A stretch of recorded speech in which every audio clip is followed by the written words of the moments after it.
ನಮಸ್ಕಾರ ಸ್ನೇಹಿತರೆ, ಏನಿದು ವಿಜಯ ಯಾತ್ರೆ? ಯಾಕಿದು ವಿಜಯ ಯಾತ್ರೆ? ಈ ಕಥೆನ ಹೇಳೋಕ್ಕೆ ಇವತ್ತು ನಮ್ಮ ಜೊತೆ ಇದ್ದಾರೆ ನಿತಿನ್ ಹೆಚ್ಸಿ, ಇಂಡಿಯಾ ಪೋಸ್ಟ್ನ ಎಂಪ್ಲಾಯಿ, ಹಾಗೂ ಇವರು ಬ್ಯಾಂಗ್ಳೂರಿನ ಸಾಫ್ಟ್ವೇರ್ ಡಿವಿಷನ್ನಲ್ಲಿ ವರ್ಕ್ ಮಾಡ್ತಾ ಇದ್ದಾರೆ. ನಮಸ್ಕಾರ ನಿತಿನ್. ನಮಸ್ತೆ. ಪೋಸ್ಟ್ ಆಫೀಸ್ ಇದೊಂದು ಸಂಪರ್ಕ ಮಾಧ್ಯಮ ಆದರೂ ಇದ್ರ ಸಂಪರ್ಕ ಬಿಟ್ಟೆ ನಾವು ಎಷ್ಟೋ ವರ್ಷ ಆಯಿತು. ಈ ವಾಟ್ಸಪ್ಪು, ಇನ್ಸ್ಟಾಗ್ರಾಮು ಅಥವಾ ಇಂಟರ್ನೆಟ್ ಈ ಯುಗದಲ್ಲಿ ನಾವು ಲೆಟರ್ ಬರೆಯೋದು ಬಿಟ್ಟು ತುಂಬ ವರ್ಷ ಆಯಿತು. ಇಂಥ ಯುಗದಲ್ಲಿ ಪೋಸ್ಟ್ ಆಫೀಸ್ ತನ್ನ ಕೆಲಸನ ಹೇಗೆ ಮಾಡ್ತಾಯಿದೆ, ಈಗ ಅದರ ಸೇವೆ ಅಥವಾ ಕಾರ್ಯವೈಖರಿ ಹೇಗೆ ನಡೀತಾ ಇದೆ, ಮತ್ತು ಪೋಸ್ಟ್ ಆಫೀಸ್ನ ಎಂಪ್ಲಾಯಿ ಆಗಿ ನಿಮ್ಮ ದಿನನಿತ್ಯದ ಕೆಲಸ ಏನು ಅಂತ ಸ್ವಲ್ಪ ಮಾಹಿತಿ ಹಂಚ್ಕೋಬೋದಾ? ಪೋಸ್ಟ್ ಆಫೀಸ್ ಬಗ್ಗೆ ನಿಮಗೆ ಎಷ್ಟು ಗೊತ್ತೋ ನಮಗೂ ಮುಂಚೆ ಅಷ್ಟೇ ಗೊತ್ತಿತ್ತು. ನಾವು 4 years ಬ್ಯಾಕ್ ನಾನು ಜಾಯ್ನ್ ಆಗಿತ್ತು ಈ ಡಿಪಾರ್ಟ್ಮೆಂಟ್ಗೆ. ಈ ಡಿಪಾರ್ಟ್ಮೆಂಟ್ಗೆ ಜಾಯ್ನ್ ಆದಾಗ ನಾನು ಪೋಸ್ಟ್ ಆಫೀಸ್ ಅಂದರೆ ಪೋಸ್ಟಲ್ ಸೈಡ್, ಅದರಲ್ಲಿ 2 ಸೆಕ್ಷನ್ ಬರುತ್ತೆ. ಓಕೆ. ಪೋಸ್ಟಲ್ ಸೈಡ್ ಮತ್ತು ಪಾರ್ಸಲ್ ಸೈಡ್ ಅಂತ ಹೇಳ್ಬಿಟ್ಟು ನಾವು ಪೋಸ್ಟಲ್ ಸೈಡಲ್ಲಿ ನಾವು ಜಾಯ್ನ್ ಆಗಿದ್ದು. ಓಕೆ. ಅಂದರೆ ನಮ್ಮದಲ್ಲಿ ಅದರಲ್ಲಿ ಪೋಸ್ಟಲ್ ಸೈಡ್ ಅಂತ ಅಂದರೆ ಇನ್ಶೂರೆನ್ಸು, ಸೇವಿಂಗ್ಸ್ ಬ್ಯಾಂಕ್ಸ್ ಅಕೌಂಟು, ಆಮೇಲೆ ತುಂಬ ಡಿಜಿಟಲ್ ಸರ್ವಿಸಲ್ಲಿ ಈಗ IPP India post payment bank ಅಂತ ಲಾಂಚ್ ಮಾಡಿದ್ದಾರೆ. ಅಂದರೆ ಈಗ ನೀವು ಯಾವ ರೀತಿ UPI, PhonePe, Google pay use ಮಾಡ್ತೀರಲ್ಲ, ಅದೇ ಥರ ನಮ್ಮ ಪೋಸ್ಟ್ ಆಫೀಸಲ್ಲೂ ಕೂಡ UPI ಯೂಸ್ ಮಾಡ್ಬೋದು. ಆ ಫೆಸಿಲಿಟೀಸ್ ಎಲ್ಲ ಇದೆ. ಆದರೆ ನಾನು ವರ್ಕ್ ಮಾಡ್ತಾ ಇರೋದು ಪಾರ್ಸಲ್ ಸೈಡ್. ಅಂದರೆ ಅದರಲ್ಲಿ ರೋಡ್ ಟ್ರಾನ್ಸ್ಪೋರ್ಟ್ ನೆಟ್ವರ್ಕ್ ಮತ್ತು RMS, ರೈಲ್ವೆ ಮೇಲ್ ಸರ್ವಿಸ್ ಅಂತ 2 ಸೆಕ್ಷನ್ ಇದೆ. ಓಕೆ. ರೋಡ್ ಟ್ರಾನ್ಸ್ಪೋರ್ಟ್ ನೆಟ್ವರ್ಕ್ ಅಂದರೆ ಥ್ರೂ ಟ್ರಕ್ ಇಂಟರ್ಸಿಟಿ ಕನೆಕ್ಟ್ ಮಾಡಲಿಕ್ಕೆ. ಆಮೇಲೆ RMS, ರೈಲ್ವೆ ಮೇಲ್ ಸರ್ವಿಸ್ ಅಂದರೆ ನಮ್ಮ ಡಿಪಾರ್ಟ್ಮೆಂಟು ರೈಲ್ವೆ ಡಿಪಾರ್ಟ್ಮೆಂಟ್ ಜೊತೆಗೆ ಇಂಟಿಗ್ರೇಟ್ ಆಗಿದೆ. ಅಂದರೆ ನಮ್ಮದು ಬುಕ್ ಆಗಿರೋ ಪಾರ್ಸಲ್ಸ್ ಎಲ್ಲ ಥ್ರೂ ರೈಲ್ ಬೇರೆ ಬೇರೆ ಮೆಟ್ರೋ ಸಿಟೀಸ್ಗೆಲ್ಲ ಕನೆಕ್ಟ್ ಮಾಡುತ್ತೆ, ಥ್ರೂ ಏರ್ವೇ ಅಲ್ಲಿ ಕನೆಕ್ಟ್ ಮಾಡುತ್ತೆ. ನಾವು ವರ್ಕ್ ಮಾಡ್ತಾ ಇರೋದು ರೈಲ್ವೆ ಮೇಲ್ ಸರ್ವಿಸ್. ಅದರಲ್ಲಿ ಟ್ರಾನ್ಸಿಟ್ ಮೇಲ್ ಆಫೀಸ್ ಅಂತ ಇದೆ. ಅಂದರೆ ಎಲ್ಲಿ ಬುಕ್ ಎಲ್ಲ ಪೋಸ್ಟ್ ಆಫೀಸಲ್ಲೂ ಬುಕ್ ಆಗಿರೋವೆಲ್ಲ ಅಲ್ಲಿಗೆ ಬರುತ್ತೆ. ಅಂದರೆ ಪಾರ್ಸಲ್ಗಳು ಏನೇ ಪಾರ್ಸಲ್ ಎಲ್ಲ ಸ್ಪೀಡ್ ಪೋಸ್ಟು ಇವೆಲ್ಲವೂ ಕೂಡ ಅಲ್ಲಿಗೆ ಬರುತ್ತೆ. ಓಕೆ. ಅಲ್ಲಿ ಸಾರ್ಟ್ ಆಗುತ್ತೆ. ನಮ್ಮದು ಕೆಲಸನೇ ಅದು ಬೆಂಗಳೂರು ಸಾರ್ಟಿಂಗ್ ಡಿವಿಷನಲ್ಲಿ ಸಾರ್ಟ್ ಮಾಡಿಬಿಟ್ಟು ಅಂದರೆ ಬೇರೆ ಬೇರೆ ಸಿಟಿಗಳಿಗೆ ಇಂಟರ್ ಕನೆಕ್ಟ್ ಮಾಡೋದು. ಓಕೆ. ಇವತ್ತಿನ ಮುಖ್ಯವಾದ ವಿಚಾರಕ್ಕೆ ಬರೋಣ. ವಿಜಯ ಯಾತ್ರೆ. ಈ ವಿಜಯ ಯಾತ್ರೆಗೆ ಮುಖ್ಯವಾದ ಕಾರಣನೇ ನೀವು ಅಂತ ನಮಗೆ ಗೊತ್ತಿದೆ, ಅದನ್ನು ವೀಕ್ಷಕರಿಗೆ ತಿಳಿಸ್ಕೊಡೋಣ. ಮೊದಲನೇದಾಗಿ ಈ ಕೆಲಸ ನಿಮಗೆ ಯಾವಾಗ ಸಿಕ್ತು? ಈ ಜರ್ನಿಯ ಸ್ಟಾರ್ಟಿಂಗ್ ಪಾಯಿಂಟ್ನ ಸ್ವಲ್ಪ ಹೇಳಿ. ಅಂದರೆ December 18th ನಾನು ಆಫೀಸ್ ಮುಗಿಸ್ಕೊಂಡು ಬಂದಲ್ಲ. ಇದು ನನಗೂ ಮುಂಚೆ ನನಗೇನು ಗೊತ್ತಿರಲಿಲ್ಲ ಇದ್ರ ಬಗ್ಗೆ. ಇದು ಹಿಂದ್ಗಡೆ ಬ್ಯಾಕ್ಗ್ರೌಂಡ್ ಏನು ಅಂತ ನನಗೆ ಟಾಸ್ಕ್ ಇದು ಏನು ಅಂತ ಗೊತ್ತಿರಲಿಲ್ಲ. ನನಗೆ ಫೋನ್ ಮಾಡಿದರು. ನಾನು ಆಫೀಸ್ ಹೋದ್ಮೇಲೆ ನನಗೆ ನಮ್ಮ ಡೆಪ್ಯೂಟಿ SSR ಸುನೀಲ್ ಅಲೆಪೇಟೆ ಅಂತಿದ್ದಾರೆ. ಓಕೆ. ಅವಾಗ ನನಗೆ ಕಾಲ್ ಮಾಡಿದರು. ಕಾಲ್ ಮಾಡಿಬಿಟ್ಟು ಇದು ಒಂದು ಪಾರ್ಸಲ್ ಇದೆ, ಅದನ್ನು ಬೆಂಗಳೂರು ಟು ಅಯೋಧ್ಯೆ ಡೆಲಿವರ್ ಮಾಡಬೇಕು, ಅದ್ರ ಜೊತೆ ನೀವು ಹೋಗಬೇಕು, ಒಂದು 7 days ಆಗುತ್ತೆ, ಎಲ್ಲ ರೆಡಿ ಪ್ಯಾಕಪ್ ಮಾಡ್ಕೊಂಡ್ಬಿಟ್ಟು ರಾಜಾಜಿನಗರ ಪಾರ್ಸಲ್ ಇರೋ ಪ್ಲೇಸ್ ಅದು. ಓಕೆ. ಅಲ್ಲಿಗೆ ಬರಬೇಕು ಅಂತ ಹೇಳಿದರು. ನೈಟ್ 8 ಗಂಟೆ ಆಗಿತ್ತು ಅವಾಗ. ಓ, ಪಾರ್ಸಲ್ಲು ಬ್ಯಾಂಗ್ಳೂರಿಂದ ಅಯೋಧ್ಯೆಗೆ ಹೋಗಬೇಕು ಅಂತ ಥ್ರೂ ಟ್ರಕ್. ಓಕೆ.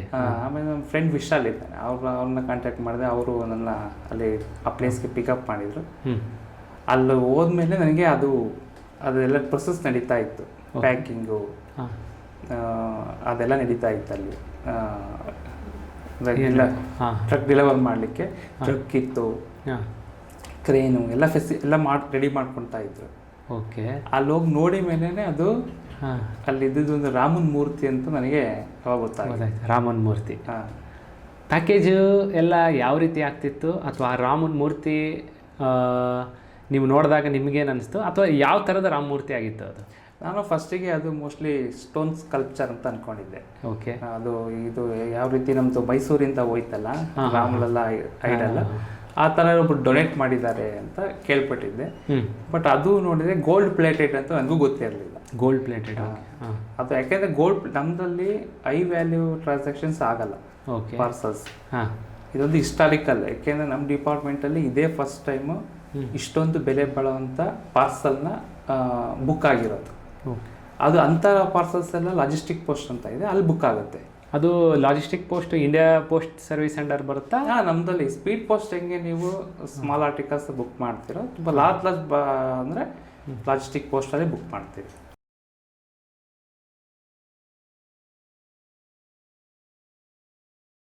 ಜಯೇಶ್ ಅಂತ ಅವರು ತಾಂಜಾವೂರ್ ಪೇಂಟಿಂಗ್ಸ್ ಎಲ್ಲ ಮಾಡೋರು. ಓಕೆ. ಅವರೇ ಖುದ್ದಾಗಿ ಮನೇಲಿ ಮಾಡಿರೋಂಥ ಅದು ಸ್ಕಲ್ಪ್ಚರ್ ಡಿಸೈನು. ಅದಕ್ಕೆ ಗೋಲ್ಡ್ ಪ್ಲೇಟೆಡ್ ಮಾಡಿ, ಅದಕ್ಕೆ ಡೈಮಂಡ್ಸ್ ಎಲ್ಲ ಎಂಬಿಂಗ್ ಮಾಡಿ ಸೆಮಿ ಪ್ರೀಶಿಯಸ್ ಸ್ಟೋನ್ಸು ಮಾಡಿ ಒಂದು ಫ್ರೇಮಲ್ಲಿ ಮಾಡಿರೋಂಥ ಅದು ನನಗೆ ಎಕ್ಸೈಟ್ ಆಯ್ತದೆ ಫಸ್ಟಿಗೆ ಅದು ನೋಡಿದಾಗ. ಅದನ್ನು ಕ್ಲೀನಾಗಿ ರ್ಯಾಪ್ ಮಾಡಿಬಿಟ್ಟು ಒಂದು ವುಡನ್ ಬಾಕ್ಸಲ್ಲಿ ಅದನ್ನು ಕ್ಲೀನಾಗಿ ಪ್ಯಾಕ್ ಮಾಡಿ ಅದನ್ನು ಫುಲ್ ಇದನ್ನು ಫಿಕ್ಸ್ ಮಾಡಿಬಿಟ್ಟು ಅದನ್ನು ಮತ್ತು ಅಲ್ಲೇ ಅಯೋಧ್ಯೆಯಲ್ಲೇ ಓಪನ್ ಮಾಡಬೇಕಾಯ್ತು ಆ ಥರ. ಅಲ್ಲಿಂದ ಮತ್ತೆ ಅದನ್ನು ಥ್ರೂ ಟ್ರಕ್ಕಲ್ಲೇ ಒಯ್ಯಬೇಕು ಅಂತ ಬುಕ್ ಆಗಿತ್ತು. ಓಕೆ, ನೀವು ಎಷ್ಟೊತ್ತಿಗೆ ಹೊರಟ್ರಿ ಅಂತ ಹೇಳಿದ್ರಿ ಅಲ್ಲಿಂದ? ಅಂದರೆ ನೀವು ಎಲ್ಲಿ ನಿಮ್ಮ ರೂಮಿಂದ ಹೊರಟಿದ್ದು? ನಾನು ಅಲ್ಲಿಗೆ ರೀಚ್ ಆದಾಗ 10 ಗಂಟೆ ಆಗಿತ್ತು. 10 ಗಂಟೆ ಆಗಿತ್ತು. ಅಂದರೆ ಪ್ಯಾಕಿಂಗ್ ಎಲ್ಲ ನಡೆದು ನೀವು ಇಲ್ಲಿ ಬಿಟ್ಟಿದ್ದು 2 ಗಂಟೆ, ರಾತ್ರಿ 2 ಗಂಟೆವರೆಗೂ ಅದು ಪ್ಯಾಕಿಂಗ್ ಎಲ್ಲ ಆಯಿತು. ಆಮೇಲೆ ಅವರೆಲ್ಲ ಮನೆಯವರೆಲ್ಲ ಪೂಜೆ ಮಾಡಿ ಅದು ಲೋಡಿಂಗ್ ಮಿಷಿನ್ ಬಂದಿತ್ತು. ಲೋಡಿಂಗ್ ಮಿಷಿನ್ ಅಂದರೆ ಕ್ರೇನ್ ಅದರ ಮುಖಾಂತರ ಅದನ್ನು ಟ್ರಕ್ ಒಳಗೆ ಇಟ್ಟು ಅದೊಂದು ಬುಲೆಟ್ ಸೀಲ್ ಬರುತ್ತೆ. ಓಕೆ, ಅದು ಇಲ್ಲಿ ನಾವು ಲಾಕ್ ಮಾಡಿದ್ವಿ ಅಂತಂದರೆ ಅದನ್ನು ಬ್ರೇಕ್ ಮಾಡಬೇಕು, ಅಲ್ಲಿವರೆಗೂ ಯಾರು ಓಪನ್ ಮಾಡೋಕ್ಕೆ ಬರಲ್ಲ. ಆ ಥರ ಅದನ್ನು ಬುಲೆಟ್ ಸೀಲಲ್ಲಿ ಲಾಕ್ ಮಾಡಿದ್ವಿ. ಲಾಕ್ ಮಾಡಿಬಿಟ್ಟು ಅದಕ್ಕೊಂದು ಸೀಲ್ ಬರುತ್ತೆ, ಆ ಸೀಲ್ ಹಾಕ್ತೀವಿ. ಆ ನಂಬರ್ ಇರುತ್ತೆ, ಆ ನಂಬರ್ ಅದು ಇಂಡಿಯಾ ಪೋಸ್ಟ್ದೇ. ಅದು ಇಂಡಿಯಾ ಪೋಸ್ಟ್ ಇದೆ. ಆ ಥರ. ಓಹೋ, ನಿಮ್ಮ ಜೊತೆ ಯಾರ್ಯಾರು ಇದ್ದರು ಓಡಿಸುವಾಗ? ನೀವು ಮತ್ತು ಇನ್ಯಾರಿದ್ರು ಜೊತೆಗೆ? ಯಾರು ಬಂದರು? ಟ್ರಕ್ ಯಾವುದಾಗಿತ್ತು? ಅದ್ರ ಬಗ್ಗೆ? ಮಾರ್ಕೆಟಿಂಗ್ ಎಕ್ಸಿಕ್ಯೂಟಿವ್ ಅಂದರೆ ಅವ್ರು ಈ ಪ್ರಾಜೆಕ್ಟ್ ಎಲ್ಲದನ್ನು ಡೀಲ್ ಮಾಡಿದ್ದವರೇನೆ, ಮಂಜುನಾಥ್ ಅಂತ ಅವರಿದ್ದರು. ಓಕೆ, ಅವ್ರು ಬಿಟ್ಟು ಯಾರೂ ಇರಲಿಲ್ಲ, ಎಲ್ಲ ಅವ್ರ ಫ್ಯಾಮಿಲಿ ಮೆಂಬರ್ಸೇ ಇದ್ದಿದ್ದು. ಆ ಟ್ರಕ್ ಡ್ರೈವರ್ ಅಂಕೂರ್ ಅಂತ ಅವನೊಬ್ಬ ಇದ್ದ, ಅವನ ಜೊತೆಗೆ ನಂದು ಜರ್ನಿ. ಅಷ್ಟು ಬೆಲೆ ಬಾಳೋ ಚಿನ್ನದ ರಾಮನ ಮೂರ್ತಿ ನಿಮ್ಮ ಕೈ ಸೇರಿದೆ, ಇಲ್ಲಿ ಬೆಂಗಳೂರಿಂದ ಅಯೋಧ್ಯೆವರೆಗೂ ತಗೊಂಡೋಗ್ಬೇಕು. ಆವಾಗ ನಿಮ್ಮ ಫೀಲಿಂಗ್ ಹೆಂಗಿತ್ತು? ನನಗೆ ಫಸ್ಟಿಗೆ ಶಾಕು ಆಯಿತು, ಯಾಕೆಂದರೆ ಇದು ಫಸ್ಟ್ ಟೈಮ್ ಬೇರೆ. ಮೊದಲೇ ಚಿನ್ನದ ಮೂರ್ತಿ ರೋಡಲ್ಲಿ ತುಂಬ, ಅದು ಅಂದರೆ 2000 ಕಿಲೋಮೀಟರ್ ಹೋಗ್ಬೇಕಿತ್ತು. 4 to 5 days ಜರ್ನಿ ಥ್ರೂ ಟ್ರಕ್ಕಲ್ಲಿ ಹೋಗ್ಬೇಕಿತ್ತು. ಫಸ್ಟ್ ನನಗೆ ಡೌಟ್ ಇದ್ದಿದ್ದೆ ಡ್ರೈವರ್ ಮೇಲೆ. ಅಲ್ಲಿ ಡ್ರೈವರ್ನ ಯಾರು ಅಪಾಯಿಂಟ್ ಮಾಡಿದ್ದು? ಡ್ರೈವರ್ ಆ್ಯಕ್ಚುಲಿ ಅವರು ನಮ್ಮದು ಟ್ರಕ್ ಬಂದು ಡಿಪಾರ್ಟ್ಮೆಂಟ್ ಅಲ್ಲ. ಓಕೆ ಓಕೆ, ಯಾಕೆಂದರೆ ಅಷ್ಟು ಸೈಜ್, ಅದು ಫಸ್ಟ್ ಟೈಮ್ ಅಷ್ಟು ದೊಡ್ಡ ಬಲ್ಕ್ ಆರ್ಡರ್ ತಗೊಂಡಿರೋದು. ಅದಕ್ಕೆ ನಾವು ಪ್ರೈವೇಟಿಂದನೇ ಹೈರ್ ಮಾಡ್ಕೊಂಡಿದ್ವಿ ಅದನ್ನು. ಅಂದರೆ ಅವರು ಕಂಪ್ನಿಯಿಂದನೇ ಡ್ರೈವರ್ ಬಂದಿದ್ದು. ಓ, ಹಾಗಿದ್ರೆ ಇದು ಇಡೀ ಫಸ್ಟ್ ಟೈಮು ಇಷ್ಟು ಬೆಲೆ ಬಾಳೋ ಒಂದು ಪಾರ್ಸಲ್ನ ಡೆಲಿವರಿ ಮಾಡ್ತಾರೆ. ಬುಕ್ ಆಗಿರುತ್ತೆ ಫಸ್ಟ್ ಹಿಸ್ಟಾರಿಕಲಿ, ಅದು 150 ವರ್ಷದ ಹಿಸ್ಟ್ರಿ ಒಳಗೆ ಇದೆ ಫಸ್ಟ್ ಟೈಮ್. ಓ ಗ್ರೇಟ್, ಅದು ನಿಮ್ಮ ಕೈಯಿಂದ ಇವಾಗ ಆ ಜರ್ನಿ ಇತ್ತು ಅದು. Very good, very good. ಅವನು ಕೂಡ ಡ್ರೈವರು 22 years ಅಷ್ಟೇ. ಹಾಂ, ಅದು ಉತ್ತರ ಪ್ರದೇಶದ ಬಾಗ್ಪತ್ನವನಂತೆ. ಓಕೆ ಓಕೆ, ಅಲ್ಲಿಂದಾನೆ ಬಂದಿತ್ತು ಅದು ಟ್ರಕ್ ಕೂಡ. ನನಗೂ ಗೊತ್ತಿರಲಿಲ್ಲ ಅವನ ಬಗ್ಗೆ, ಬ್ಯಾಕ್ಗ್ರೌಂಡ್ ಗೊತ್ತಿಲ್ಲ, ನನಗೆ ಭಯ ಇತ್ತು ಫಸ್ಟಿಗೆ. ಡ್ರೈವರ್ ಮೇಲೆ ಭಯ. ಏನೇ ಆಗಲಿ, ಕ್ರೋರ್ಸ್ ಆರ್ ಕ್ರೋರ್ಸ್. ಆಮೇಲೆ ಇದರೊಳಗೆ ಇನ್ನೊಂದು ವಿಷಯ ಗಮನಿಸ್ಬೇಕಾಗಿರೋದು ಅಂದರೆ, ಅಷ್ಟು ಚಿನ್ನದ ಬೆಲೆ ಬಾಳೋ ಮೂರ್ತಿ ಅನ್ನೋದು ಒಂದು ಕಡೆ ಆದರೆ, ಭಕ್ತರದ್ದು ಒಂದು ಆ ಡಿವೋಷನ್, ಶ್ರೀರಾಮಂದು ಒಂದು ಸೆಂಟಿಮೆಂಟ್ ಕೂಡ. ಇದೇ ಥರನೇ ಅವರು ತಿರುಪತಿಗೆ ತಿಮ್ಮಪ್ಪನೊಂದು ಮೂರ್ತಿನೂ ಕೂಡ ಇದೇ ಥರ ಕೊಟ್ಟಿದ್ರಂತೆ ಮುಂಚೆ. ಬಟ್ ಇಷ್ಟೊಂದು ಬೆಲೆ ಬಾಳೋದಲ್ಲ ಅದು.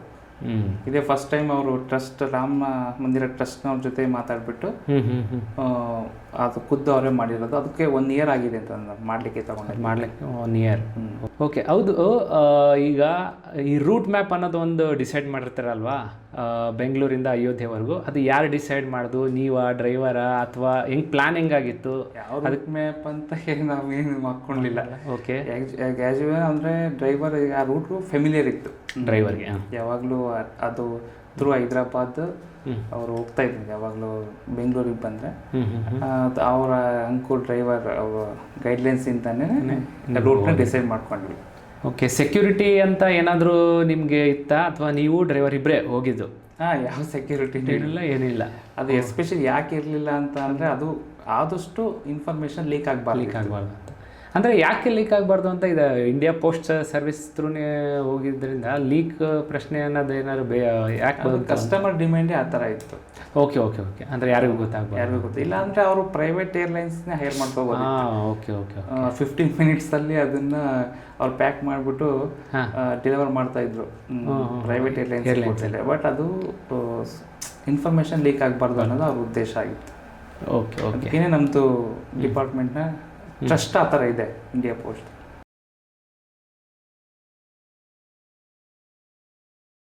ಓಕೆ, ಮೊದಲು ನೀವು ಹೋಗಿ ತಲುಪಿದ್ದು ಅಥವಾ ಮೊದಲನೇ ದಿನದ ಪ್ರಯಾಣ ಯಾವ ಊರಿಂದ ಶುರು ಆಯಿತು, ಹೇಗೆ ಮುಂದುವರಿಯಿತು? ನಾವು ಬೆಂಗಳೂರನ್ನ ಬಿಟ್ಟು 2 ಗಂಟೆ ಬಿಟ್ವಿ. ನೆಕ್ಸ್ಟ್ ನಾವು ಪ್ಲ್ಯಾನ್ ಮಾಡಿದ್ದು ಕೋಡೂರು ಅಂತ ಇದೆ. ಕೋಡೂರು. ಅಲ್ಲಿ ಬ್ರೇಕ್ಫಾಸ್ಟಿಗೆ ನಿಲ್ಲಿಸಿದ್ವಿ. ಓಕೆ. ಅಲ್ಲಿ ಅವ್ರು ರೆಸ್ಟ್ ಮಾಡಬೇಕಿತ್ತು ಅನ್ಕೋರು, ಯಾಕೆಂದರೆ ತುಂಬ ಲಾಂಗ್ ಜರ್ನಿ, ಸೇಲಮಿಂದ ಬಂದಿದ್ರಂತ ಅವರು.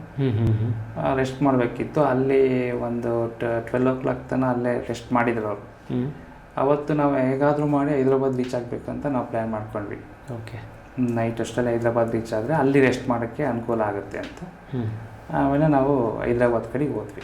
ಆಮೇಲೆ ಈ ಬಿಟ್ವೀನಲ್ಲಿ ನೀವು ನಿಲ್ಲಿಸಿದಾಗ ಅಥವಾ ಎಲ್ಲೋ ಒಂದು ಕಡೆ ಊಟಕ್ಕೋ ತಿಂಡಿಗೋ ನಿಲ್ಲಿಸಿದಾಗ ಏನು ಯಾರಾದರೂ ಬಂದು ಏನಿದೆ ಏನಿಲ್ಲ ಈ ಟ್ರಕ್ಕಲ್ಲಿ ಆ ಥರ ಏನಾದರೂ ಕೇಳ್ತಿದ್ರಾ, ಅಥವಾ ನಿಮಗೇನಾದರೂ ಭಯ ಆಗ್ತಿತ್ತಾ ಟ್ರಕ್ ನಿಲ್ಲಿಸಿದಾಗ? ಹೆಂಗಿತ್ತು ನಿಮ್ಮ ಮನಸ್ಥಿತಿ ಅವಾಗ? ಅದು ಸ್ವಲ್ಪ ಈ ಕರ್ನೂಲಲ್ಲಿ ನಾವು ಊಟಕ್ಕೆ ಅಂತ ನಿಲ್ಲಿಸಿದಾಗ ಎಲ್ಲ ಕೇಳ್ತಾ ಇದ್ರು ಅವರು, ಇದು ಇಲ್ಲಿಂದ ಬಂದರೆ ಏನು, ಇದರಲ್ಲಿ ಏನಿದೆ, ಅದೇನೋ ಅದು ಒಂದು 4-5 ಜನ ಬಂದು ಕೇಳ್ತಾ ಇದ್ರು, ಟ್ರಕ್ ನೋಡ್ತಾ ಇದ್ರು. ನಮಗೂ ಸ್ವಲ್ಪ ಭಯ ಇತ್ತು ಮೊದಲೇ, ಸ್ಟಾರ್ಟಿಂಗಲ್ಲಿ ತುಂಬ ಭಯ ಇತ್ತು ಅವಾಗ. ಕರ್ನೂಲ್ ಹತ್ರ ಹೋಗ್ಬೇಕಾದ್ರೆ ಅಷ್ಟೇ. ಮತ್ತೆ ನಮಗೆ ನೆಲ್ಲು ಯಾರು ಅಂದರೆ ಅವಾಗ ನೀವೇನು ಹೇಳ್ತೀವಿ ಮ್ಯಾನೇಜ್ ಮಾಡ್ತಿದ್ರಿ ಅಥವಾ ಏನು ಬಂದು ಡೈರೆಕ್ಟಾಗಿ ಕೇಳ್ತಿದ್ರಾ? ಕೇಳ್ತಾ ಇದ್ರು, ಟ್ರಕ್ ಹತ್ರನೇ ಬಂದು ಕೇಳ್ತಾ ಇದ್ರು. ನಾವು ಇದರಲ್ಲಿ ಗ್ರೀಸ್ ಆಯಿಲ್ ಇದೆ ಅಂತ ಏನೋ ಮ್ಯಾನೇಜ್ ಮಾಡ್ತಾ ಇದ್ರಿ.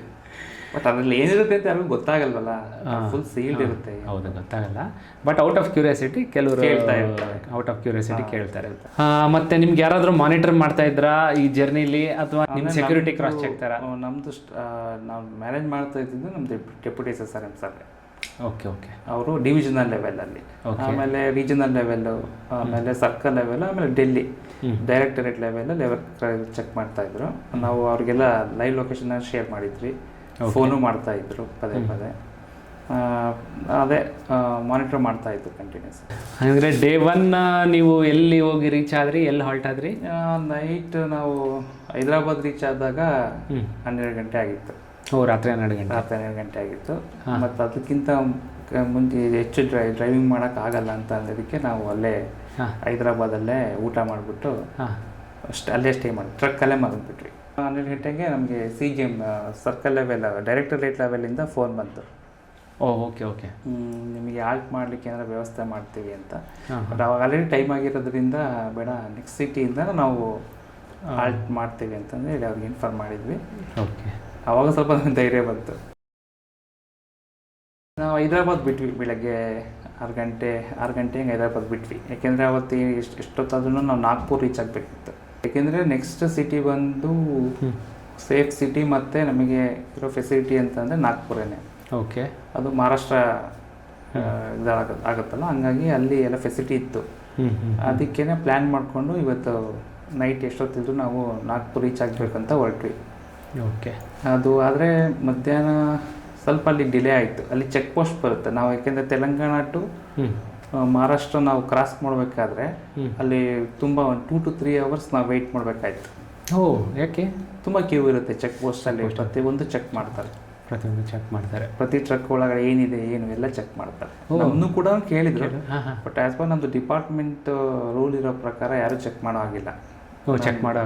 ನಮ್ಮದು ಪಾಸ್ ಇರುತ್ತಲ್ಲ. ಓಕೆ. ಬಟ್ ಏನಾದರೂ ಕೇಳಿದ್ರಾ ಯಾರು ಚೆಕ್ ಪೋಸ್ಟಲ್ಲಿ? ಕೇಳಿದ್ರು. ನಮಗೆಲ್ಲ ಕೊಟ್ಟಿರ್ತಾರೆ ಬ್ರೋಚರ್, ಅದರೊಳಗೆ ಎಲ್ಲ ಇರುತ್ತೆ, ಇದರೊಳಗಡೆ ಏನಿದೆ ಏನು ಎಲ್ಲ ವೆಬ್ ಇಲ್ಲಲ್ಲೇ ಎಲ್ಲ ಇರುತ್ತೆ. ಅವ್ರು ಅದನ್ನು ನೋಡಿಬಿಟ್ಟು ಅವ್ರಿಗೂ ಶಾಕ್ ಆಯಿತು. ಬಟ್ ಅವರು ಚೆನ್ನಾಗಿ ರೆಸ್ಪಾಂಡ್ ಮಾಡಿದರು. ಓಕೆ. ಚೆಕ್ ಪೋಸ್ಟ್ನಲ್ಲಿ ಚೆಕಿಂಗ್ ಆಯಿತು. ಅದಾದಮೇಲೆ ನಾಗ್ಪುರ ಹತ್ರನೇ ಹೊರಟ್ರಾ? ನಾಗ್ಪುರ ನಮಗೆ ನಿಮ್ಮ ಪ್ಲ್ಯಾನ್ ಅದೇ ಅಲ್ವಾ ಇದ್ದಿದ್ದು? ಪ್ಲ್ಯಾನ್ ಇದ್ದಿದ್ದೆ ನಾಗ್ಪುರಲ್ಲಿ ಸ್ಟೇ ಆಗಬೇಕಂತ. ಅಲ್ಲಿ ವ್ಯವಸ್ಥೆ ಮಾಡಿದ್ರು, ಅಲ್ಲಿಂದ ಕಾಲ್ ಬರ್ತಾ ಇತ್ತು. Okay okay. ಇಲ್ಲಿ ಟ್ರ್ಯಾಕ್ ಮಾಡ್ತಾ ಇದ್ರು, ಎಲ್ಲ ಫೆಸಿಲಿಟಿ ಇದೆ. ಅಲ್ಲಿ ನಮಗೆ ಹೋದ ನಮಗೆ ಕ್ಯಾಮ್ರಾ, ಗೇಟೆಡ್ ಸೆಕ್ಯೂರಿಟಿ ಬೇಕಿತ್ತಲ್ವಾ? ಹೌದು. ಅದೆಲ್ಲ ವ್ಯವಸ್ಥೆ ಆಗಿತ್ತು. ಆದರೆ ಇವನು ಸ್ವಲ್ಪ ಅಟ್ಮಾರಿ ಡ್ರೈವರ್ ಅಂಕುರ್. ಓಕೆ. ಯಾಕೆ? ಅವ್ನದೇನೋ ಟಾರ್ಗೆಟ್, ಇವತ್ತು ರೀಚ್ ಆಗಬೇಕಂದ್ರೆ ಇವತ್ತು ರೀಚ್ ಆಗಲೇಬೇಕು ಅಂತ. ಯಾಕೆಂದರೆ ಅವನಿಗೆ ಅಲ್ಲಿ ಅಯೋಧ್ಯೆಗೆ ಅಟ್ಲೀಸ್ಟ್ ನಾವು 4 daysಗೆ ರೀಚ್ ಆದರೆ ನೆಕ್ಸ್ಟ್ ಆರ್ಡರ್ ತೊಗೊಳಕ್ಕೆ ಚೆನ್ನಾಗುತ್ತೆ ಅಂತ ಅವನು.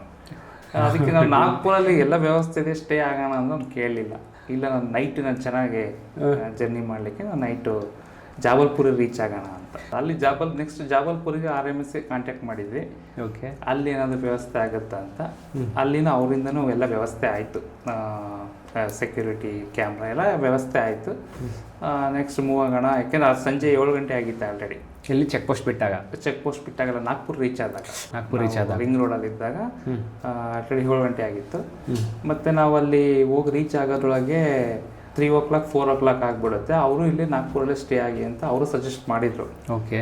ಆಮೇಲೆ ಅದು ಫಾರೆಸ್ಟ್ ಏರಿಯಾ ಬೇರೆ, ಅಲ್ಲಿ ಫಾರೆಸ್ಟ್ ಏರಿಯಾ ಬೇರೆ ಬರುತ್ತೆ. ನೀವು ಸುಮ್ಮನೆ ಅಲ್ಲೇ ಸ್ಟೇ ಆಗಿಬಿಡಿ, ಸೇಫ್ಟಿ ಇರೋದಿಲ್ಲ ಅಂತ ನೀವು ಕೇಳಲಿಲ್ಲ. ಮತ್ತು ಅಲ್ಲೇ ಊಟ ಮಾಡ್ಕೊಂಡ್ವಿ, ನಾಗ್ಪುರಲ್ಲೇ ಊಟ ಮಾಡಿಕೊಂಡು ಬಿಟ್ವಿ.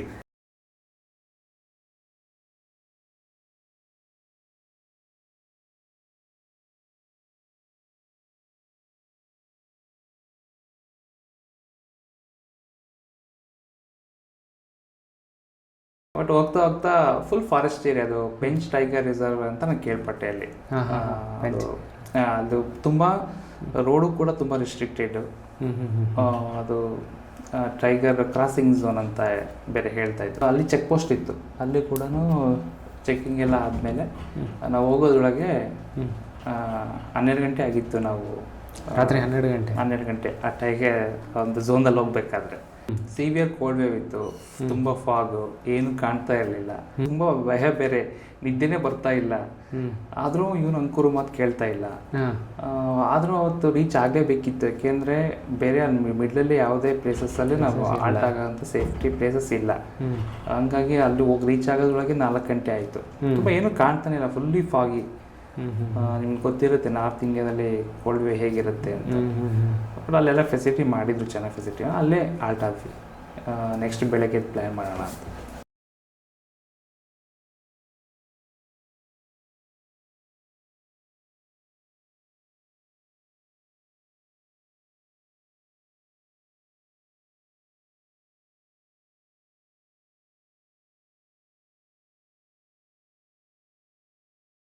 ಈ ದಿನ ನಿಮ್ಮದು ಪ್ಲ್ಯಾನ್ ಹೇಗಿತ್ತು? ನಾವು ಪ್ಲ್ಯಾನ್ ಮಾಡಿದ್ದು ಅವತ್ತು ಪ್ರಯಾಗ್ರಾಜ್ ರೀಚ್ ಆಗಬೇಕು ಅಂತ. ಡೇ 3ನೇ ರೀಚ್ ಆಗ ಡೇ 3 ಪ್ರಯಾಗ್ರಾಜ್ ರೀಚ್ ಆಗಬೇಕು ಅವತ್ತು. ಅದು ಕೂಡ ತುಂಬ ಲಾಂಗ್ ಡಿಸ್ಟೆನ್ಸ್ ಇತ್ತು. ಅಲ್ಲಿಂದ ಮೋಸ್ಟ್ಲಿ 400 to 500 ಕಿಲೋಮೀಟರ್ ಇತ್ತು. ಬಟ್ ರೀಚ್ ಆಗಲ್ಲ ಅಂತ ಅನ್ಕೊಂಡಿದ್ವಿ. ಬಟ್ ಇವನು ಇಲ್ಲ, ನಾವು ರೀಚ್ ಆಗ್ತೀವಿ ಅಂತ ಹೇಳಿದ್ದು. ನಾವು ಒಳ್ಳೆ ರೇಸಿಂಗ್ ಕ್ರೇಜಿ ಡ್ರೈವರ್. ಅಲ್ಲೋಗಿ ರೀಚ್ ಆಗಲೇಬೇಕಂತ ಪ್ಲ್ಯಾನ್ ಮಾಡ್ಕೊಂಡ್ವಿ. ಮತ್ತು ಆ ಒಂದು RMSಗೆ ನಾವು ಇನ್ಫಾರ್ಮೇಷನ್ ಕೊಟ್ವಿ, ಹಿಂಗೆ ಬರ್ತಾ ಇದ್ದೀವಿ ಅಂತ. ಅವರು ಕೂಡ ಪ್ರಯಾಗ್ರಾಜಲ್ಲಿ ಎಲ್ಲ ವ್ಯವಸ್ಥೆ ಮಾಡಿದರು. ಅಲ್ಲಿಂದ ನಾವು ಯಾವಾಗ ಬೆಳಗ್ಗೆ 12 ಗಂಟೆ ಆಗಿತ್ತು, ಮಧ್ಯಾಹ್ನ ಅಂದ್ಕೊಳ್ಳಿ. ಮಧ್ಯಾಹ್ನ ಆಯ್ತು, ಯಾಕೆಂದರೆ ರೆಸ್ಟ್ ಮಾಡಿರಲಿಲ್ಲ. 4 ಗಂಟೆಗೆ ತನೂ ಡ್ರೈವ್ ಮಾಡಿರೋದ್ರಿಂದ ಬೆಳಗ್ಗೆ ತಿಂಡಿ ಮಾಡಿಕೊಂಡು ಮತ್ತೆ ಅವನು ರೆಸ್ಟ್ ತೊಗೊಂಡ 12 ಗಂಟೆವರೆಗೂ. ಮತ್ತು 12 ಗಂಟೆಗೆ ಬಿಟ್ವಿ ನಾವು. ಬಟ್ ಅವರು ಜಾಬಲ್ಪುರ್ RMS ಟೀಮ್ ಅಂತೂ ತುಂಬ ಸಪೋರ್ಟಿವ್ ಆಗಿತ್ತು.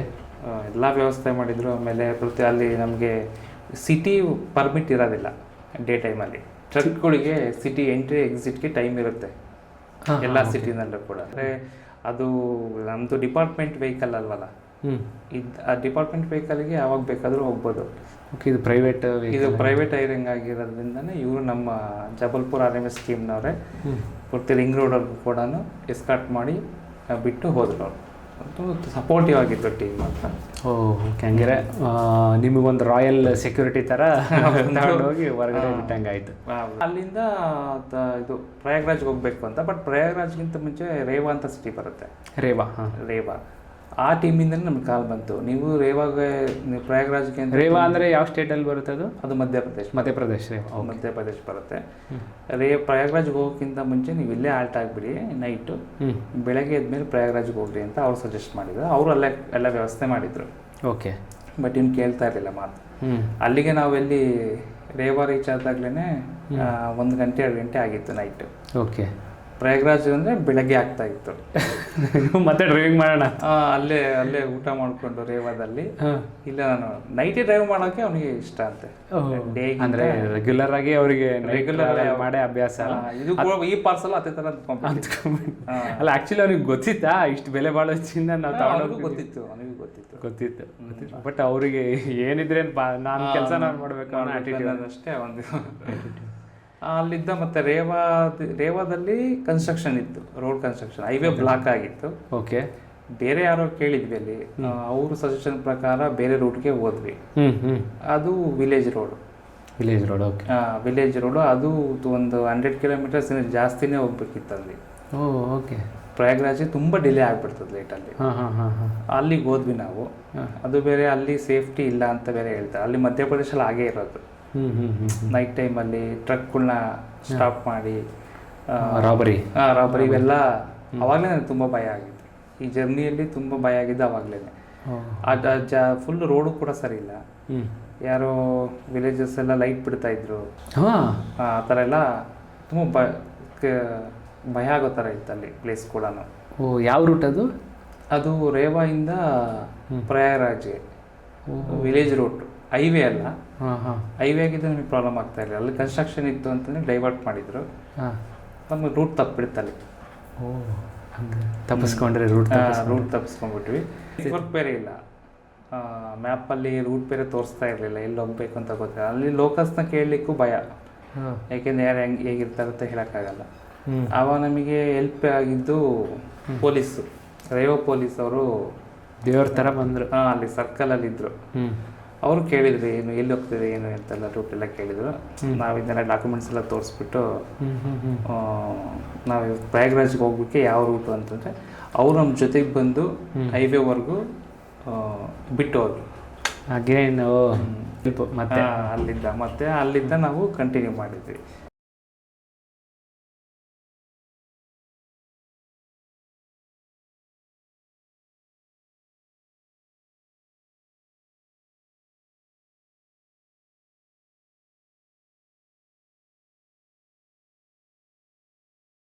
ಪ್ರಯಾಗ್ರಾಜ್ 4ನೇ ದಿನ ಪ್ರಯಾಗ್ರಾಜ್ ರೀಚ್ ಆಗಿತ್ತು. ಅಲ್ಲಿಗೆ ನಮಗೆ ತುಂಬ ಸ್ಟ್ರೈನ್ ಆಗಿತ್ತು. ತುಂಬ ಲಾಂಗ್ ಜರ್ನಿ ಮಾಡಿಬಿಟ್ಟು ತುಂಬ ಸ್ಟ್ರೈನ್ ಆಗಿತ್ತು. ಅಲ್ಲಿ ರೆಸ್ಟ್ ಮಾಡಿದ್ವಿ ನಾವು 12 ಗಂಟೆವರೆಗೂ ಮಲ್ಕೊಂಡು. ಡ್ರೈವರ್ಗೆ ತುಂಬ ಸ್ಟ್ರೈನ್ ಆಗಿತ್ತು, ಮಲ್ಕೊಂಡ್ರು. ಆಲ್ರೆಡಿ ಅಯೋಧ್ಯೆ ಟೀಮಿಂದ ಕೂಡ ನನಗೆ ಕಾಲ್ ಬರೋಕ್ಕೆ ಸ್ಟಾರ್ಟ್ ಆಯಿತು. ಯಾಕೆಂದರೆ 5 ಗಂಟೆ ಒಳಗಡೆನೇ ನಾವು ಡೆಲಿವರ್ ಮಾಡಬೇಕಿತ್ತಂತೆ. ಯಾಕೆಂದರೆ 5 ಗಂಟೆಗೆ ಆಫೀಸ್ ಕ್ಲೋಸು, ಅಯೋಧ್ಯೆ ಟ್ರಸ್ಟೇ ಆಫೀಸ್ ಕ್ಲೋಸ್ ಆಗುತ್ತೆ, ಅವ್ರು ಡೆಲಿವರ್ ತೊಗೊಳೋದಿಲ್ಲ. ಅದಕ್ಕೆ 5 ಗಂಟೆ ಒಳಗಡೆ ಬಂದು ರೀಚ್ ಆಗಬೇಕಿತ್ತು. ಆದರೆ ಪ್ರಯಾಗ್ರಾಜ್ ಟು ನಾವು ಅಯೋಧ್ಯೆ ಹೋಗಬೇಕು ಅಂತ ಅಂದರೆ ಪ್ರತಿ ಡಿಸ್ಟಿಕ್ಕಿಗೂ ಕೂಡ ಚೆಕ್ ಪೋಸ್ಟ್ ಬರುತ್ತೆ. ಓಕೆ. ಪ್ರತಿ ಚೆಕ್ ಪೋಸ್ಟಲ್ಲೂ ಒಂದು 15 ಮಿನಿಟ್ಸ್ 20 ಮಿನಿಟ್ಸ್ ಅಲ್ಲಿ ಚೆಕ್ಕಿಂಗೇ ಆಗುತ್ತೆ. ಓಕೆ. ಪ್ರತಿಯೊಂದು ಚೆಕ್ಕಿಂಗ್ ಮಾಡಿಕೊಂಡು ನಾವು ಅಲ್ಲಿ ರೀಚ್ ಆಗೋಕ್ಕೆ ಆಗ್ತಾ ಇರಲಿಲ್ಲ. ಅಲ್ಲಿಗೆ ಹೋಗಿ ರೀಚ್ ಆಗೋದ್ರೊಳಗೆ 8 ಗಂಟೆ ಆಯಿತು. ರಾತ್ರಿ 8 ಗಂಟೆ ಆಯಿತು. ಬಿಟ್ಟಿದ್ದು 12 ಗಂಟೆಗೆ ಬಿಟ್ಟಿದ್ವಿ, ರಾತ್ರಿ 8 ಗಂಟೆ ಆಯಿತು. ಅಲ್ಲಿಗೆ ಮತ್ತಿನ್ನೇನು ಎಲ್ಲ ಕ್ಲೋಸ್ ಆಗಿತ್ತು. ಬಟ್ ನಾವು ಅಲ್ಲಿ ಅಯೋಧ್ಯೆದಲ್ಲಿ ಪ್ರತಿಯೊಂದು ವ್ಯವಸ್ಥೆ ಮಾಡಿದ್ರು ನಮಗೆ ಟೆಸ್ಟ್ ಮಾಡಲಿಕ್ಕೆ ಎಲ್ಲ. ಮತ್ತು ವೆಹಿಕಲ್ಗೆ ಸೆಕ್ಯೂರಿಟಿನೂ ಕೂಡ ಇತ್ತು. ನಮಗೆ ಮಾರ್ಕೆಟಿಂಗ್ ಎಕ್ಸಿಕ್ಯೂಟಿವ್ ಮಂಜುನಾಥ್ ಅಂತ, ಅವರು ಬೆಂಗಳೂರಿಂದನೇ ಬಂದಿದ್ರು ಅಲ್ಲಿಗೆ. ಪ್ರತಿಯೊಂದು ಅಲ್ಲಿ ಕೋಆರ್ಡಿನೇಷನ್ ಮಾಡ್ತಾಯಿದ್ರು. ಇಲ್ಲಿ ಕೂಡ ಪ್ರತಿಯೊಂದು ಡೆಲಿವರಿ ಪ್ರೊಸೆಸ್ನೂ ಕೂಡ ಮುಂಚೆನೇ ಅವರು. ಓಕೆ. ನಿಮ್ಮ ಬ್ಯಾಂಗ್ಳೂರು ಟೀಮಿಂದ ಅವರು ಮಂಜುನಾಥನ್ ಅವ್ರು ಬಂದು ಅಲ್ಲಿಗೆ ಬಂದು ಅಯೋಧ್ಯೆಗೆ ಬಂದು ಅದ್ರದ್ದು ನೀವು ಡೆಲಿವರಿ ಇನ್ಚಾರ್ಜ್ ಅವ್ರು ತೊಗೊಂಡಿದ್ರು. ಓಕೆ. ನಾವು ಅಲ್ಲೇ ರೆಸ್ಟ್ ಮಾಡಿದ್ವಿ. ಬೆಳಗ್ಗೆ 11 ಗಂಟೆಗೆ ಅಲ್ಲಿ ಆಫೀಸ್ ಓಪನ್ ಆಗುತ್ತೆ ಅಯೋಧ್ಯೆ ಟ್ರಸ್ಟು. ಅಲ್ಲಿವರೆಗೂ ನಾವು ಬೆಳಗ್ಗೆ 5 ಗಂಟೆಗಿದ್ದು ನಾನು ಅಂಕೋರು ಅಲ್ಲಿ ಹನುಮಾನ್ ಟೆಂಪಲ್ ಇದೆಯಲ್ಲ, ಹನುಮಾನ್ ಗಿರಿ ಟೆಂಪಲ್, ಅಲ್ಲಿ ವಿಸಿಟ್ ಮಾಡಿಬಿಟ್ಟೇನೆ ಬೇರೆ ಕಡೆ ಹೋಗ್ತಾರೆ. ನೀವು ಇವಾಗ ರಿಲ್ಯಾಕ್ಸ್ ಮಾಡಲ್ಲಿ ಇದ್ವಿ. ಓಕೆ. ನಮಗೊಂದು ಟೆನ್ಷನ್ ಅದು, ಯಾಕೆಂದರೆ ನಾವು ಅದನ್ನು ಡೆಲಿವರ್ ಮಾಡಬೇಕು ಅಂತ ಅಂದರೆ ವಿತೌಟ್ ಡ್ಯಾಮೇಜ್ ಕೊಡಬೇಕಿತ್ತು. ಯಾಕೆಂದರೆ ಅವರು ಡ್ಯಾಮೇಜ್ ಆದರೆ ತೊಗೊಳಲ್ಲ ಟ್ರಸ್ಟ್ ಅವರು. ಓಕೆ. ಅದು ಕೂಡ ಇನ್ಶೂರ್ಡ್ ಪಾರ್ಸಲ್. ಇನ್ಶೂರ್ಡ್ ಮಾಡಿರೋದ್ರಿಂದ ಏನಾದರೂ ಡ್ಯಾಮೇಜ್ ಆದರೆ ಇಷ್ಟು % ಅಮೌಂಟ್ ಅಂತ ನಾವು ಕಸ್ಟಮರ್ಗೆ ಕೊಡಬೇಕಾಗತ್ತೆ. ಅಂದರೆ ಇಂಡಿಯಾ ಪೋಸ್ಟ್ ಕಡೆಯವ್ರಿಗೆ ಕೊಡಬೇಕು, ಅದಕ್ಕೆ ಜವಾಬ್ದಾರಿ ಇವಾಗ ನೀವು ನಾವೇನೆ ಜವಾಬ್ದಾರಿ. ಅದು ನಮಗೆ ಯಾಕೆಂದರೆ ಟ್ರಕ್ಕಲ್ಲಿ ಹೋಗ್ಬೇಕಾದ್ರೆ ಏನಾದರೂ ಡ್ಯಾಮೇಜ್ ಆಗಿರ್ಬೋದು, ಯಾಕೆಂದರೆ ನಮಗೂ ಗೊತ್ತಾಗಲ್ಲ ರೋಡ್ಸಲ್ಲಿ. ಅದು ಬೇರೆ ಟೆನ್ಷನ್ ಇತ್ತು ನಮಗೆ. ಬೆಳಗ್ಗೆ ನಾವು 11 ಗಂಟೆಗೆ ಬಿಟ್ವಿ ಅಯೋಧ್ಯೆ ಪೋಸ್ಟ್ ಆಫೀಸು. ಅಲ್ಲಿ ನಾವು ರೀಚ್ ಆಗೋದ್ರೊಳಗೆ 1 ಗಂಟೆ ಆಯಿತು. ಆ ಒಂದು ಪ್ರಿಮಿಸಿಸ್ಗೆ ಒಂದು 6 ಗೇಟ್ ಏನೋ ಇದೆ. ಅಂದರೆ ನಮ್ಗೆ ಇಂಥ ಗೇಟ್ ನಂಬರ್ಗೆ ಬರಬೇಕಂತ ಇನ್ಫಾರ್ಮ್ ಮಾಡಿದರು. ಅಲ್ಲಿಗೆ ಹೋದ್ವಿ, ಚೆಕ್ಕಿಂಗ್ ಆಯಿತು. ಅಲ್ಲಿ ಡೆಲಿವರಿ ಪ್ರೊಸೆಸ್ಗೆ ಎಲ್ಲ ರೆಡಿ ಮಾಡ್ಕೊಂಡಿದ್ರು. ನಾವು ಆ ಸ್ಪಾಟಿಗೆ ಹೋದಾಗ ನಮ್ಗೆ ಹೆಲ್ಪ್ ಮಾಡಿದ್ದು L&T ಟೀಮು. ಅಲ್ಲಿ ಆಲ್ರೆಡಿ ವರ್ಕ್ ಮಾಡ್ತಾಯಿದ್ರು ಅವರು. L&T construction team. ಅವ್ರದ್ದು ಕ್ರೇನು, ಅನ್ಲೋಡ್ ಮಾಡಲಿಕ್ಕೆ ಲೇಬರ್ಸು, ಪ್ರತಿಯೊಂದಕ್ಕೂ ವ್ಯವಸ್ಥೆ ಮಾಡಿದರು. ಅಲ್ಲಿ ನಾವು ಅನ್ಲೋಡ್ ಮಾಡಿದ ಮೇಲೆ ನಾವು ಇವರಿಗೆ ಟ್ರಸ್ಟಿ ಚೇರ್ಮನ್ ಬಗ್ಗೆ ವೆಯ್ಟ್ ಮಾಡ್ತಾಯಿದ್ವಿ. ಅವ್ರು ಬಂದ ಮೇಲೆ ಅವ್ರ ಎದುರುಗಡೆನೇ ಓಪನ್ ಮಾಡಬೇಕಿತ್ತು ಅದು. ಓಕೆ. ಅಂದರೆ ಸ್ವಲ್ಪ ಡ್ಯಾಮೇಜ್ ಆದರೆ ಅವ್ರು ತೊಗೊತಾ ಇರಲಿಲ್ಲ. ಫಸ್ಟ್ ಪ್ರೀ ಕಂಡೀಷನ್ನೇ ಅದು ಬುಕ್ಕಿಂಗ್ ಟೈಮಲ್ಲಿ. ಅದು ಓಪನ್ ಮಾಡಿ ಅದು ಪರ್ಫೆಕ್ಟ್ ಅಂತ ಅನಿಸಿದಾಗಲೇ ನಮಗೆ ಒಂದು ಕಾನ್ಫಿಡೆನ್ಸು, ಒಂದು ಸ್ಯಾಟಿಸ್ಫಿಕೇಷನ್ ಆಗಿತ್ತು. ಮೊದಲನೇ ದಿನ ಪಾರ್ಸಲ್ ಮಾಡುವಾಗ ನೀವು ಆ ವಿಗ್ರಹನ ನೋಡಿರಲಿಲ್ಲ. ಇಲ್ಲ ಇಲ್ಲ, ಇವಾಗ ಕೊನೆ ದಿನ ನೀವು ಅದನ್ನ ನೋಡೋ ಸೌಭಾಗ್ಯ ಬಂತು. ರಾಜದಿಂದ ರೀಚ್ ಆದಾಗ ರೆಡಿ ಪ್ಯಾಕಿಂಗ್ ಸ್ಟಾರ್ಟ್ ಆಗಿಬಿಟ್ಟಿದೆ, ನಾನು ನೋಡೋಕ್ಕಾಗಿರಲಿಲ್ಲ. ತುಂಬ ಎಕ್ಸೈಟ್ಫುಲ್, ಯಾಕೆಂದರೆ ಅದು ಫಸ್ಟ್ ಸೇಫಾಗಿ ಡೆಲಿವರ್ ಆಯ್ತಲ್ಲ ಅನ್ನೋದೊಂದು ಖುಷಿ. ಆಮೇಲೆ ಆ ಥರದ ವಿಗ್ರಹ ನಾನು ಎಲ್ಲೂ ನೋಡಿಲ್ಲ. ಒಂದು ಪ್ರೈಸ್ಲೆಸ್ ಅಂತಲೇ ಹೇಳ್ಬೋದು. ಫುಲಿ ಗೋಲ್ಡ್ ಪ್ಲೇಟೆಡು, ಅದಕ್ಕೆ ಡೈಮಂಡ್ಸು, ಸೆಮಿ ಪ್ರೀಶಿಯಸ್ ಸ್ಟೋನ್ಸ್ ಎಲ್ಲದನ್ನು ಒರಿಜಿನಲ್, ಪ್ಯೂರ್ಲಿ 100% ಒರಿಜಿನಲ್ ಡೈಮಂಡ್ಸ್ನೆಲ್ಲ ಅಲ್ಲಿ ಎಂಬೀಡ್ ಮಾಡಿ ಅದನ್ನು ಮಾಡಿದ್ರು. ಕೊನೆಯದಾಗಿ ನಿಮ್ಮ ಈ ಜರ್ನಿಲಿ ನೀವು ಯಾರನ್ನ ನೆನೆಸ್ಕೊಳಕ್ಕೆ ಇಷ್ಟಪಡ್ತೀರಾ, ಯಾರಿಗೆ ಥ್ಯಾಂಕ್ಸ್ ಹೇಳೋಕ್ಕೆ ಇಷ್ಟಪಡ್ತೀರಾ? ಫಸ್ಟ್ ಅಂದರೆ ಅಂಕುರ್.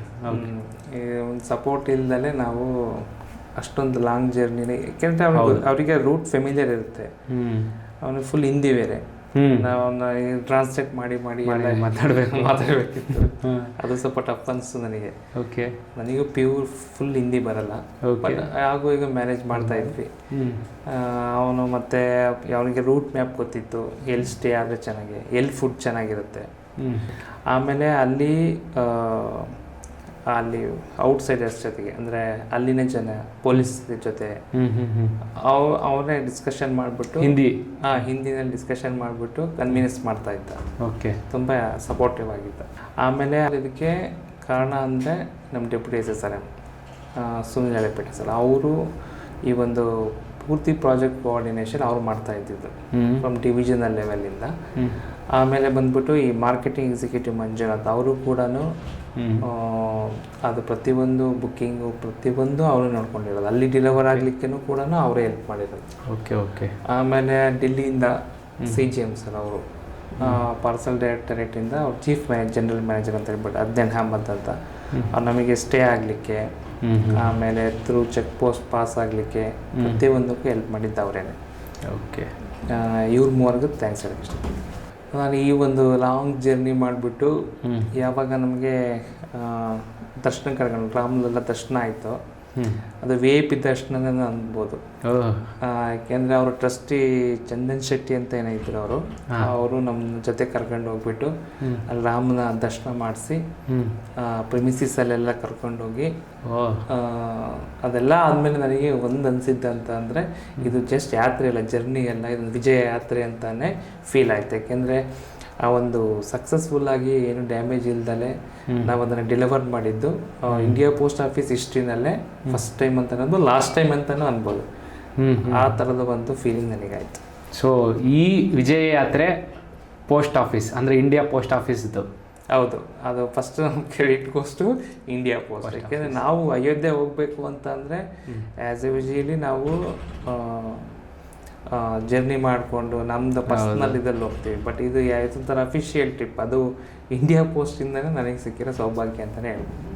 ಓಕೆ, ಈ ಜರ್ನಿನ ಹಂಚ್ಕೊಳೋಕ್ಕೆ ವೇದಿಕೆ ಮಾಡಿಕೊಟ್ಟಂತಹ ನಿಮಗೆ ಮತ್ತು ಸ್ಕಂದ ಪ್ರೊಡಕ್ಷನ್ಗೆ ಧನ್ಯವಾದಗಳು. Thank you Nitin.